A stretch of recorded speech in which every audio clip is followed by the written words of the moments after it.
Hey, good morning. Good to see y'all. Sorry, I was having some technical difficulties. I had to switch cameras. Usually I'm looking here, and now I have to look down here. Having some technical stuff. That's all right. Technical difficulties. It's always a joy when technology works the way it should, but it doesn't always. So, there you go. Thought I would start with a joke this morning, and I think this is a funny one. There was a couple, and they were a married couple. They were driving together through Florida, actually, and they start to approach this town, and they're trying to figure out the pronunciation of the name of this town. And it just so happens to be, they look at each other and they said, "Is it pronounced Kissimmee or is it Kissimmee?" And they keep going back and forth. And one, no, I think it said this way. No, the other one, I think it said Kissimmee.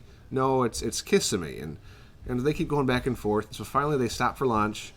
And while they're there at lunch, this blonde woman at the counter is, taking care of their order. And the man leans over and he says, "Hey, could you settle an argument for us?" And it's kind of petty, but it'd be really helpful. And he said, "Could you just very, very slowly pronunciate the place where we are?" And the lady leans over the counter and she goes, "Burger King." Oh, that was really funny. Nice. So, like that one? Uh-huh. So, yeah, that's for this morning. Wasn't my best, but I gave it a shot, all right? Start letting Nathan and Gavin do your jokes. We should let Nathan and Gavin do the jokes. That'd be funny. All right. Well, it's good to be with you. Morning coffee and devotional. I don't have my coffee just yet, but I am drinking some cran apple juice. I like... What's that? Is that a hint? Yes, that was a very strong hint, if you're wondering. But I wanted to give you just some help this morning and kind of start our day off right, looking at Scripture and digging in. And I want to follow up a little bit on what we were talking about yesterday and how we look into a mirror. And that's how the Bible is. It can be like a mirror and showing us not just our flaws and what we need to fix, but how God can work inside of us as well. And so in the Bible, in James chapter 1, verse 22, it says this: "Do not merely listen to the word and so deceive yourselves. Do what it says." Do what it says. That's James 1:22. Good to see you, Leo. Hope everything's going well for you. Hope that infection's clearing up. But let's just imagine for fun that we somebody wants to get really physically fit, and so we go out and we do our research and we find a book about exercise, and we find another book about dieting and following plans and routines and all that good stuff. And we read and we study. We underline passages of the book. We circle things. We highlight stuff. And a year later, maybe one of your friends come to you and says, "Hey, how's that whole routine going?" And the response is, "Well, it's going great. I've learned so much. I've got so much knowledge, and I've learned so much. But for some reason, I haven't lost a pound, and I haven't gained any muscle, and my breathing still isn't good, and all this stuff." That's kind of what sometimes takes place when we read the Bible. You see, we read it, we might underline it, we might make our pages look all pretty with notes and this and that. We don't allow it to change us. We don't allow it to be a living document that like what James says, don't merely listen to the word and so deceive yourselves. Don't just listen to it. Do what it says. Do what it says.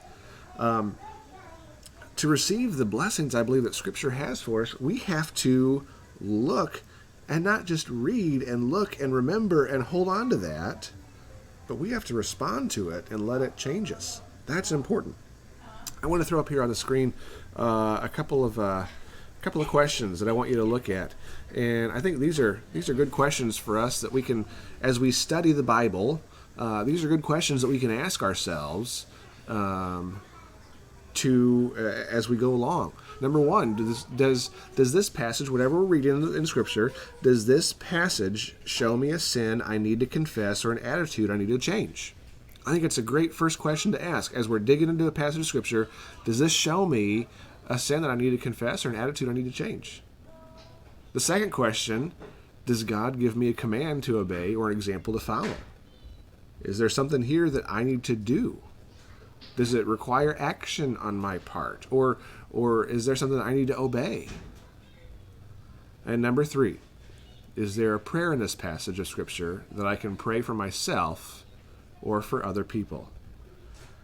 I think if we start with these 3 questions, when we dig into our Bible, when we dig into Scripture, and we put them into practice, not just look at them and say, oh, those are nice things.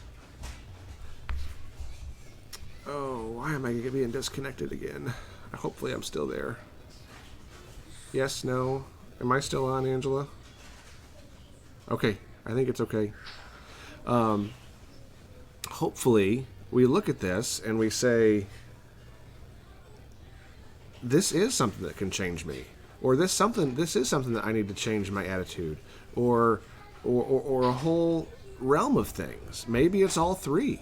Maybe it's all 3. Maybe it's just 1. Maybe it's 2. But as you dig in, and I think when you start to put these things into practice, not just read them, not just highlight, not just circle, not just kind of remember, but as you put them into practice, I think you're soon going to find out that you're not the same person that you once were. Because the Bible changes you. It changes who you are. There's one of the translations of Scripture that we sometimes use. It's called the Living Bible. It's called the Living Bible. And that's what each of us should be. We should be a living Bible. Now, I'm not talking about memorizing every single word and every single passage and all the themes and all the history. That's not what I'm talking about. I'm talking about being a translation of the Scripture and translating that into your life and allowing it to change you. I think there's no better way than to dig into Scripture than to make it a living document in your life. Guys, I hope you have a blessed morning. I hope when you dig in and read the Scripture that it blesses you, but at the same time you allow it to be a blessing to others. All right? Hope y'all are having a great day, a good start to your day. Love you guys. Appreciate y'all. Have a blessed morning. All right? Take care.